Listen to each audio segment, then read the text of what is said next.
శ్రీమాత్రే నమః. ఎవరైతే స్త్రీలు రాత్రి తన భర్త పక్కన నిద్రించని వారు ఈ 3 విషయాలు తప్పక తెలుసుకోవాలి. ప్రతి ఒక్క భార్య భర్తలకి ఈ వీడియో చాలా బాగా ఉపయోగపడుతుంది. భర్తతో కలిసి నిద్రించని ప్రతి మహిళ ఈ వీడియో తప్పకుండా చూడండి. ఎవరైతే భార్య తన భర్తతో కలిసి నిద్రించదో ఇప్పుడు మనం చెప్పుకునే విషయాలను జాగ్రత్తగా వినండి. లేదంటే జీవితాంతం కూడా పశ్చాత్తాపం పడవలసి వస్తుంది. ఎవరైతే భార్యలు తమ భర్తతో కలిసి వారు నిద్రించే గదిలోకి వెళ్లరో, అలాగే వారికి దూరంగా ఉంటారో, వారందరూ కూడా ఈ వీడియోని మొదటి నుంచి చివరి వరకు తప్పకుండా చూడండి. అప్పుడే మేము ఏం చెబుతున్నామో మీకు పూర్తిగా అర్థమవుతుంది. అలాగే ఈ వీడియో చూసే ముందు జై శ్రీకృష్ణ అని చిన్న కామెంట్ చేయండి. కొంతమంది స్త్రీలు తమ భర్తలను తమ దగ్గరకు రానివ్వరు, తమ దగ్గర నిద్రించనివ్వరు. అటువంటి స్త్రీలు అందరూ కూడా చాలా పశ్చాత్తాప పడవలసి వస్తుంది. భార్యాభర్తలిద్దరూ కూడా ఒకే చోట నిద్రించాలా అనే విషయాన్ని ఇప్పుడు మనం ఒక కథ ద్వారా తెలుసుకుందాం. అలాగే నిద్రించవలసిన అవసరం ఉందా లేదా అనే విషయాన్ని కూడా తెలుసుకుందాం. ఎవరైతే స్త్రీలు ఉత్తమ భర్తని దూరంగా ఉంచుతున్నారో, తమ దగ్గరకు రానివ్వడం లేదో, భర్త దగ్గరకు వచ్చినప్పుడు అనరాని మాటలు అనే స్త్రీలు, అపశబ్దాలు మాట్లాడే స్త్రీలు, అలాంటి వారందరూ కూడా తప్పకుండా చూడండి.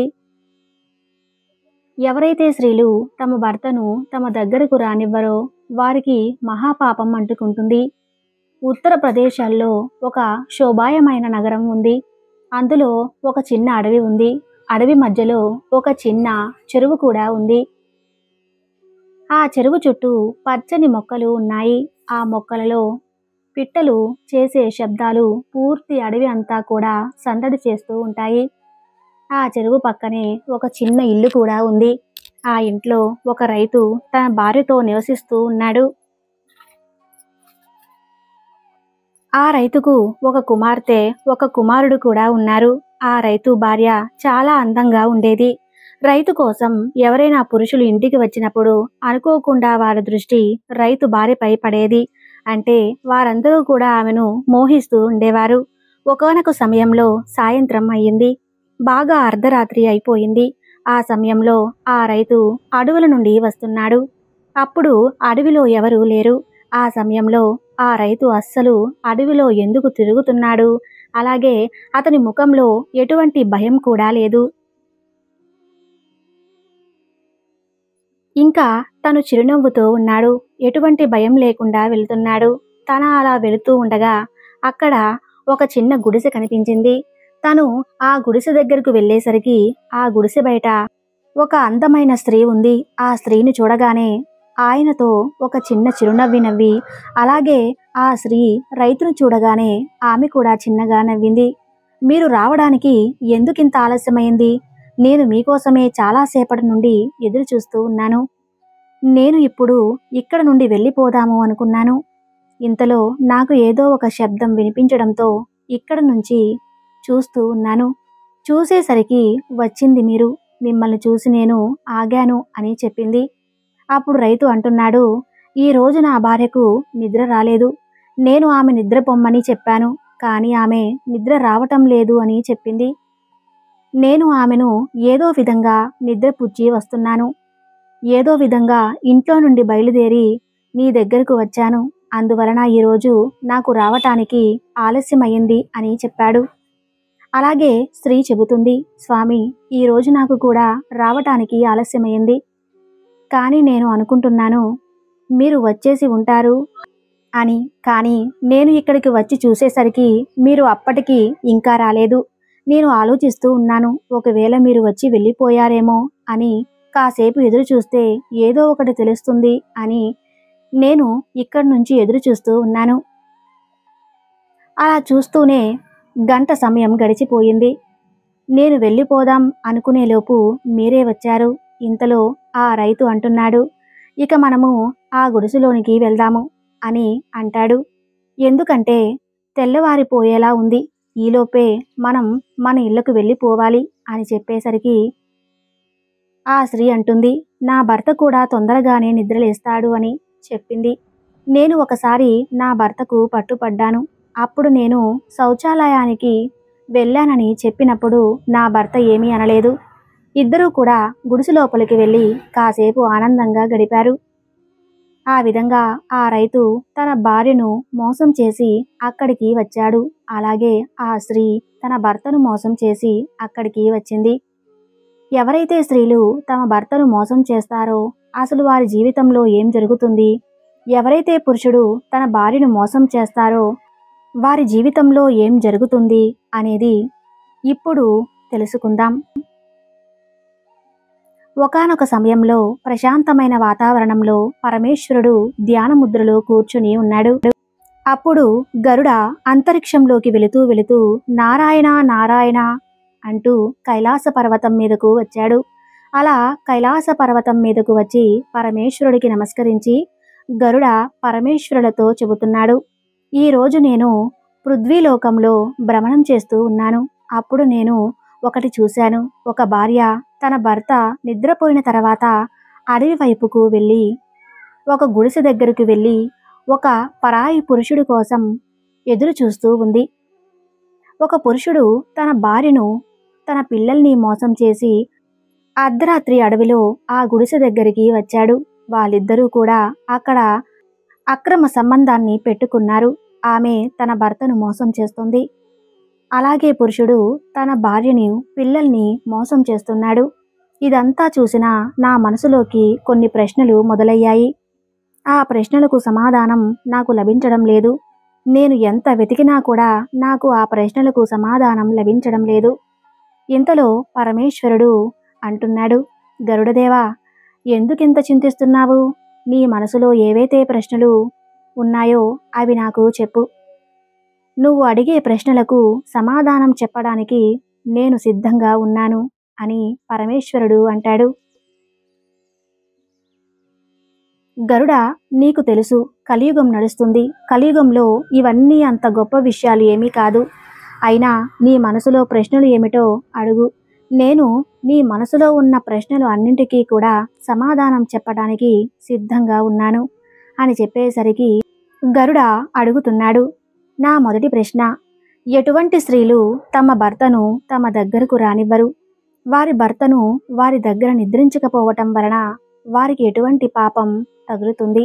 నాకు ఈ ప్రశ్నలకు సమాధానాన్ని చెప్పండి అడిగేసరికి ఆ పరమేశ్వరుడు అంటున్నాడు, గరుడా, నువ్వు నీ రెండో ప్రశ్నను కూడా అడుగు. నేను నువ్వు అడిగిన ఆ రెండు ప్రశ్నలకు కూడా ఒకేసారి సమాధానాన్ని చెబుతాను అని పరమేశ్వరుడు అంటాడు.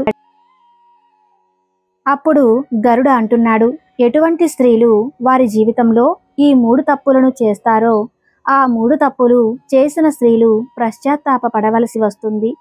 ఎటువంటి స్త్రీలు ఈ 3 తప్పులు చేయటం వలన వారి జీవితాంతం ఏడుస్తారు అనే గరుడ అడుగుతాడు. నా ప్రశ్నలు ఇవే, వీటికి మీరు దయచేసి సమాధానం చెప్పమని అడిగాడు. అప్పుడు పరమేశ్వరుడు అంటున్నాడు, ఈరోజు నువ్వు మానవజాతి కళ్యాణం కోసం చాలా మంచి ప్రశ్నలను అడిగావు అని పరమేశ్వరుడు అన్నాడు. గరుడా, ఇప్పటి కాలంలో నీకు తెలుసు, స్త్రీలు ఉత్తమ భర్తలను వదిలేసి పరపురుషుల వైపు ఆకర్షితులవుతున్నారు. అలాగే ఆ స్త్రీ భర్తలు కూడా తమ భార్యలను వదిలేసి పరాయి స్త్రీలకి ఆకర్షితులవుతున్నారు. ఇది కలియుగము. ఇది అంత గొప్ప విషయమైతే ఏమీ కాదు. గరుడ, నువ్వు అడిగిన ప్రశ్నలకు ఈరోజు నీకు ఒక కథ ద్వారా చెబుతాను. ఎవరైతే స్త్రీలు తమ భర్తను తమ దగ్గరకు రానివ్వరో వారికి ఎటువంటి పాపం తగులుతుందో చెబుతాను. అప్పుడు గరుడ అంటున్నాడు, ప్రభు, నాకు ఆ కథను వినిపించండి. ఆ కథను వినాలి అని నేను చాలా ఉత్సాహంగా ఉన్నాను అని చెప్పేసరికి పరమేశ్వరుడు ఆ కథని చెప్పటం ప్రారంభించాడు. ఒక నగరంలో ఒక సాధారణమైన జీవితాన్ని జీవించే ఒక వ్యాపారి నివసిస్తూ ఉన్నాడు. తనకి ఒక పుత్రుడు. అతని పేరు విక్రమాదిత్యుడు. ఆ వ్యాపారి చాలా ధనవంతుడు. తన దగ్గర చాలా ధనం ఉంది. ఎందుకంటే ఆ వ్యాపారస్తుడు చాలా కష్టపడి వ్యాపారం చేస్తూ ఉండేవాడు. అందువలన తను చాలా ధనాన్ని సంపాదించాడు. ఆ వ్యాపారి రైతుల దగ్గర ధాన్యాన్ని తక్కువ రేటుకు కొని పెద్ద పెద్ద వ్యాపారస్తుల కాడ ఎక్కువ రేటుకి ఆ ధాన్యాన్ని అమ్ముతూ ఉండేవాడు. ఆ వ్యాపారస్తుడు భార్య చాలా అందంగా ఉండేది. తన వ్యాపారంలో ఎంత ధనాన్ని సంపాదించినా కూడా తీసుకొని వచ్చి తన భార్యకి ఇస్తూ ఉండేవాడు. తన పుత్రుడిని చాలా ప్రేమగా చూసుకుంటూ ఉండేవాడు. కానీ ఆ వ్యాపారస్తుడు తన పుత్రుడికి చాలా స్వతంత్రాన్ని ఇచ్చాడు. తను ఏం కోరుకుంటే అది చేసేవాడు. ఆ వ్యాపారస్తుడు తన పిల్లవాడికి ఎంతో స్వేచ్ఛను ఇచ్చాడు. అతడు చెడు సహవాసంలోకి వెళ్ళిపోయాడు. పెద్దలు చెబుతూ ఉంటారు కదా, అత్యధికమైన స్వేచ్ఛను ఇచ్చినట్లయితే మనుషులు తప్పుద్రోవ పడతారు అని. ఆ వ్యాపారి పుత్రుడు విషయంలో కూడా అదే జరిగింది. ఆ వ్యాపారుడి కొడుకు విక్రమాదిత్యుడు జూదం ఆడుతున్నాడు. తన తండ్రి సంపాదించిన ధనాన్ని అంతా కూడా ఆ జూదంలో పోగొట్టుతున్నాడు. తల్లితో అబద్ధాలు చెప్పి డబ్బులను తీసుకొని వెళుతూ ఉన్నాడు. అంత చిన్న వయసులోనే తను కామ వాంఛనకు తీర్చుకోవటం కోసం వేశ్యల దగ్గరకు వెళ్ళేవాడు. ఒకసారి ఆ వ్యాపారస్తుడికి ఎవరో కబురు పంపించారు, మీ పుత్రుడు వేశ్యల దగ్గరికి వెళుతున్నాడని, మద్యాన్ని సేవిస్తున్నాడు అని, జూదమాడుతున్నాడు అని చెప్పేసరికి అప్పుడు ఆ వ్యాపారస్తుడు అనుకుంటున్నాడు, తన పిల్లవాడు చాలా చెడు మార్గంలోనికి వెళ్ళిపోయాడు. ఇప్పుడు ఏదో ఒకటి చెయ్యాలి అని ఆ వ్యాపారస్తుడు అనుకున్నాడు. నేను వెంటనే నా కుమారుడికి వివాహం చేశానంటే తన భార్య ఇంటికి వస్తుంది. అప్పుడు ఈ వ్యసనాలు అన్నీ మర్చిపోతాడు. ఇప్పుడు వేశ్యల దగ్గరికి వెళుతున్నాడు. అదే తన భార్య వచ్చింది అంటే తను ఇంకా ఎక్కడికి వెళ్ళడు అని ఆలోచించి ఆ తండ్రి నగరంలోని ఒక పెద్ద వ్యాపారస్తుడి కుమార్తెను చూసి తన కుమారుడికి విక్రమాదిత్యుడికి వివాహం జరిపించాడు. విక్రమాదిత్యుడు భార్య పేరు మోహిని. తను చాలా అందంగా ఉండటంతో పాటు చాలా గుణవంతురాలు, ఎన్నో మంచి లక్షణాలు ఉన్న స్త్రీ. విక్రమాదిత్యుని వివాహం జరిగిన తర్వాత విక్రమాదిత్యుడు ఇంట్లోనే ఉండేవాడు. తన భార్య అంత అందంగా ఉండేది. అంటే తన భార్యను వదిలి ఆ విక్రమాదిత్యుడు ఎక్కడికి వెళ్ళేవాడు కాదు. తను అలవాటు చేసుకున్న చెడ్డ పనులన్నీ మర్చిపోయాడు. కొన్ని రోజుల తర్వాత విక్రమాదిత్యుని తల్లిదండ్రులు వృద్ధాప్యంలోకి వెళ్ళిపోయారు. వారు బాగా ముసలివారు అయిపోయారు. ఒకరోజు వాళ్ళిద్దరూ మరణించారు. విక్రమాదిత్యునికి కామవాంఛన అయితే చల్లారింది. కానీ అతనికి జూదం ఆడే అలవాటు పోలేదు. అలా జూదం ఆడుతూ ఆడుతూ విక్రమాదిత్యుడు తనకు ఉన్న ధనాన్ని మొత్తం కూడా పోగొట్టుకున్నాడు. విక్రమాదిత్యుడు దగ్గర సంపాదించే తెలివితేటలు లేవు. తన తండ్రి సంపాదించిన ధనం మొత్తం కూడా పోగొట్టుకున్నాడు. అప్పుడు భార్య అంటుంది, స్వామి, ఈరోజు మనం తినడానికి ఏమీ లేదు. మీరు ఇక్కడ ఉన్న రాజుగారి దగ్గరకు వెళ్ళి ఏదైనా పని అడగండి.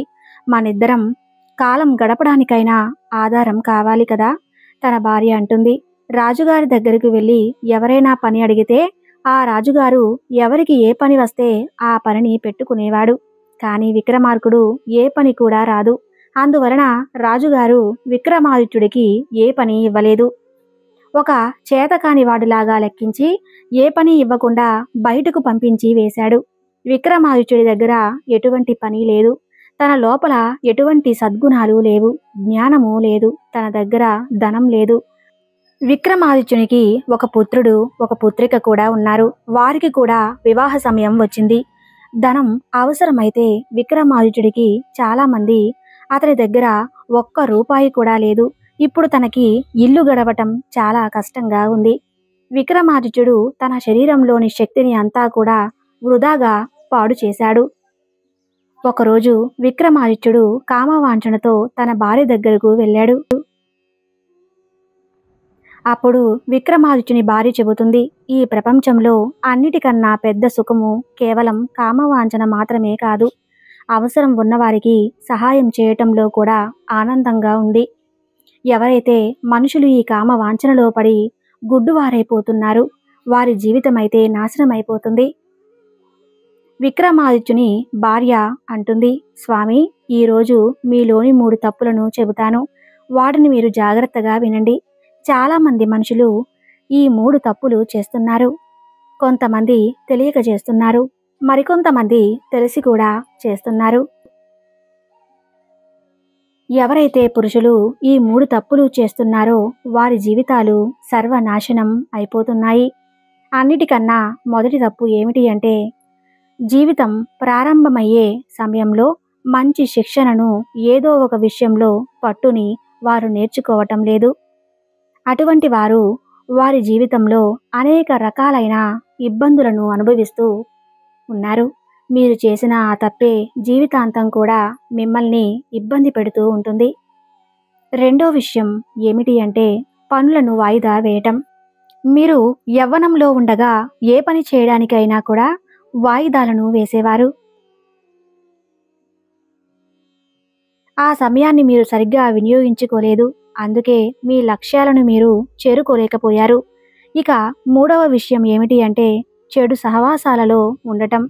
యుక్త వయసులో చెడు సాంగత్యంలోనికి వెళ్ళడము, చెడు అలవాట్లు చేసుకోవటం మీకు రాబోయే సమయంలో మీరు ఉన్నత స్థానాలకు వెళ్ళడాన్ని ఇవి ఆపేస్తాయి. మీ జీవితాన్ని సర్వనాశనం చేస్తాయి. అన్నింటికల్లా ముఖ్యమైన విషయం ఆరోగ్యంపై ధ్యాస పెట్టకపోవటం. మీరు యవ్వనంలో ఉండగా మానసిక మరియు శారీరకంగా ఆరోగ్యంపై ధ్యాస పెట్టలేదు. సమయం గడిచే కొలది, వయసు పెరిగే కొలది అనేక రకాలైన అనారోగ్య సమస్యలు వస్తాయి. అందువలన ఆరోగ్యంపై ధ్యాస పెట్టడం చాలా అవసరం. ఈ విధంగా తన భార్య విక్రమాదిత్యునితో చెబుతుంది. స్వామి, మీరు జీవిత ప్రారంభాన్ని చెడు మార్గంతో చేశారు. అందువలనే ఇప్పుడు మనం ఇన్ని కష్టాలను అనుభవిస్తూ ఉన్నాము. నేను ఇప్పుడు మీతో సంభోగం చేయాలి అని అనుకోవటం లేదు. నేను మీతో కలిసి నిద్రించాలి అని అనుకోవటం లేదు. ఇప్పుడు మన ఇద్దరి వయసు సగం కన్నా ఎక్కువే ఉంది. నేను భగవంతునికి సేవ చేయాలి అనుకుంటున్నాను. ఆ భగవంతుడు మనకి తప్పకుండా సహాయం చేస్తాడు. ఈ సమయంలోనే మన ఆత్మను పరమాత్మలో లీనం చేయాలి. బాల్యావస్థలో ఉండగా యవ్వనం వచ్చేంత వరకు బ్రహ్మచారులుగా ఉంటారు. యవ్వనం రాగానే వివాహ జీవితంలోనికి వస్తారు. వివాహ జీవితంలోనికి వచ్చిన తర్వాత ఒక పుత్రుడు కావాలి అని కోరుకుంటారు. పుత్రుడు జన్మించిన తర్వాత జనాలు కోడలు గురించి ఆలోచిస్తారు. ఆ తర్వాత ముసలివారు అవుతాము. మళ్ళీ తిరిగి బ్రహ్మచారి జీవితంలోనికి వెళ్ళిపోతాము. అంటే ఎక్కడి నుండి అయితే వివాహ జీవితంలోనికి వచ్చారో మళ్ళీ తిరిగి అక్కడికే వెళతారు.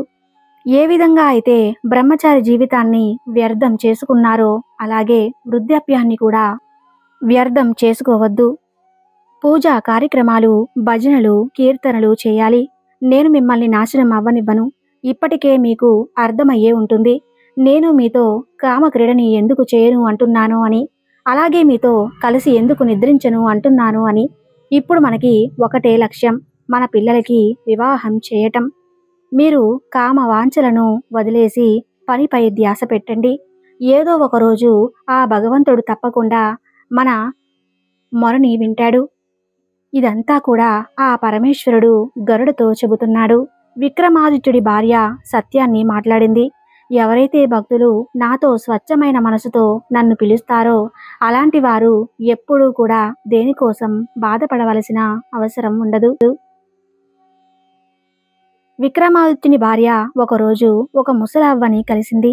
ఆ ముసలి అవ్వ తనకున్న ధన సంపత్తులను అంతా కూడా విక్రమాదిత్యుని యొక్క భార్యకు ఇచ్చేసింది. ఆమె వాళ్ళ ఇంట్లోనే ఉండటం ప్రారంభించింది. ఆ ముసలి అవ్వ ఎవరు, ఏం చెప్పింది? నాకు పుత్రుడు లేడు, నాకు సంతానము లేదు, నన్ను మీరు జాగ్రత్తగా చూసుకోండి, నాకు 2 పూటల భోజనాన్ని పెడితే చాలు అని చెప్పి ఆ ముసలి అవ్వ విక్రమాదిత్యుని ఇంట్లోనే ఉండటం ప్రారంభించింది. ఆ తర్వాత విక్రమాదిత్యుడు తన పిల్లల వివాహాన్ని జరిపించాడు. అంతా కూడా సంతోషంగా ఉన్నారు. పరమేశ్వరుడు చెబుతున్నాడు, గరుడా, ఆ ముసలి అవ్వ ఇచ్చిన ధన సంపత్తులతో విక్రమార్కుడు కూడా చాలా సంతోషంగా ఉన్నాడు. వారింట్లోనికి ధనం వచ్చింది. విక్రమాదిత్యుడు మళ్ళీ కొంచెం తప్పుదారిలోనికి వెళ్ళాడు. ఎందుకంటే అతని భార్య అతనితో నిద్రించడానికి నిరాకరించింది. కామవాంఛనకి కూడా ఒప్పుకోవటం లేదు. అందువలనే విక్రమాదిత్యుడు మార్గంలోనికి వెళ్ళిపోయాడు. అప్పుడు పరమేశ్వరుడు చెబుతున్నాడు, గరుడా, ఎవరైతే నువ్వు చూసి వచ్చావో విక్రమాదిత్యుడు ఒక స్త్రీ యొక్క ప్రేమాజాలంలో ఇరుక్కున్నాడు. ఎందుకంటే తన భార్య తనని తన దగ్గర నిద్రించనివ్వడం లేదు, తన కామవాంఛను శాంతింపచేయటం లేదు. అతను తన కామవాంఛలను తీర్చుకోవటం కోసము పరాయి స్త్రీ యొక్క ప్రేమ వాంఛనను ఇరుక్కుపోయాడు. అందువలనే తను తన భార్య నిద్రపోయిన తర్వాత అడవిలోనికి వెళ్ళి ఆ గుడిసెలో తన కామవాంఛలను తీర్చుకున్నాడు. ఆ తర్వాత ఇద్దరూ కూడా ఎవరి ఇళ్లకు వాళ్ళు వెళ్ళిపోయారు. పరమేశ్వరుడు గరుడకు చెబుతూ ఉన్నాడు, స్త్రీలు ఇలా కూడా చేయకూడదు. తమ భర్తలను ఆ విధంగా వదిలివేయకూడదు. ఏ విధంగా అయితే విక్రమాదిత్యుని భార్య చేసిందో ఆ విధంగా ఎవరు చేయకూడదు. ఒక్కసారిగా స్త్రీలు తమ భర్తలను ఆ విధంగా వదిలేస్తే, వారితో కామక్రీడ చేయటం మానివేసినట్లయితే మీ భర్తలు తప్పుడు దారిలోకి వెళ్తారు. గరుడ, ఇప్పుడు స్త్రీల గురించి మహత్యపూర్వమైన మాటలను చెబుతాను విను అని పరమేశ్వరుడు అంటాడు. భార్య రాత్రి సమయంలో తన భర్త పక్కన నిద్రించడం మానివేయకూడదు. ఒక్కసారిగా తమ భర్తను వదిలివేయకూడదు. ఎవరైతే స్త్రీలు తమ భర్తను రాత్రి సమయంలో తమ దగ్గర నిద్రించనివ్వరో అలాంటి వారి భర్తలు వేరొక స్త్రీలను వెతుక్కుంటూ రాత్రి సమయంలో వెళ్ళిపోతారు. అందువలనే స్త్రీలు తమ భర్తను రాత్రి సమయంలో ఒంటరిగా వదిలివేయకూడదు. రెండవ విషయం ఏమిటి అంటే, స్త్రీలు భర్తలను ఆ విధంగా వదిలివేసినట్లయితే వారు వ్యభిచారులు అవుతారు. ఎవరైతే స్త్రీలు తన భర్త యొక్క అన్ని కోరికలను నెరవేరుస్తారో వారే తమ భర్తలను సరైన మార్గంలోనికి తీసుకుని వచ్చి తమ భర్తలను ఉన్నత స్థానంలో నిలబెడతారు. అటువంటి వారే ఉత్తమమైన స్త్రీలు. ఎవరైతే స్త్రీలు తమ భర్తలతో శారీరక సంబంధాలను త్యాగం చేస్తారో వారు తమ భర్తలు వ్యభిచారులు అవ్వటానికి కారణమైన దోషులుగా చెప్పబడ్డారు. అందువలనే ప్రతి స్త్రీ కూడా తమ భర్త దగ్గర నిద్రించాలి. ఎందుకంటే తమ భర్తలు పరాయి స్త్రీల వ్యామోహంలో వ్యభిచారులు కాకూడదు. ఇక మూడవ విషయం ఏమిటి అంటే, తన భర్తలు ఎప్పుడూ కామ వాంఛలలో ఉన్నట్లయితే స్త్రీలే భర్తను మెల్లిమెల్లిగా మార్చుకొని వారే భర్తలను సరైన దారిలోనికి తెచ్చుకోవాలి. మంచి మంచి సత్యాలు వినిపించాలి. భగవత్ చర్చలు చేయాలి.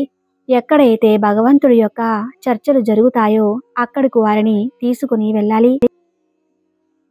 వారు దూషితమైన బుద్ధిలో నుంచి మంచి ఆలోచనలు వచ్చేటట్టుగా చేయాలి. మెల్లిమెల్లిగా సరైన మార్గంలోనికి రావాలి. భగవంతుడికి భజన చేయాలి. భగవంతుడు తపస్సు చేయాలి. అప్పుడే భార్యాభర్తల యొక్క జీవితం సఫలమవుతుంది. అలా కాకుండా స్త్రీలు భగవంతుడి యొక్క భక్తిలో లీనమైపోయి స్త్రీలు